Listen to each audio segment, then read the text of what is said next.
Sementara itu pemirsa, Kota Palembang ditunjuk sebagai tuan rumah Pekan Paralimpik Pelajar Nasional dari tanggal 29 Juli hingga 4 Agustus mendatang.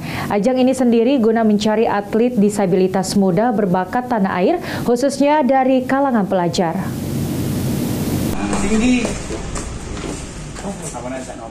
Seperti ajang kompetisi olahraga lainnya di tanah air, Peparpenas digelar untuk mencari atlet khusus di kalangan pelajar yang alami disabilitas, guna selanjutnya dilakukan pembinaan dan dapat diterjunkan di tingkat internasional.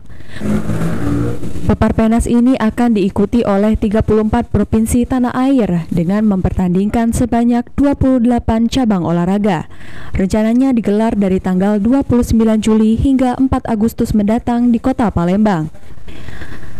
Selain dapat menghasilkan atlet berbakat dan terbaik, diharapkan juga Papernas kali ini bisa memunculkan atlet yang bermartabat, sehingga nantinya dapat menjaring atlet penyandang disabilitas sesuai keinginan dari pemerintah. Untuk seluruh pelajar yang ada di Sumatera Selatan ini, mari kita dukung pelaksanaan Pekan Paralimpik Pelajar Nasional ini, dan mari kita ciptakan olahraga yang baik, olahraga yang menghasilkan para juara-juara yang bermartabat.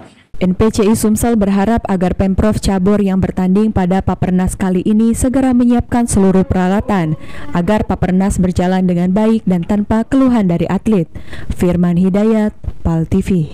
Dijelaskan oleh Pak Ketua tuh, sudah dapat itu.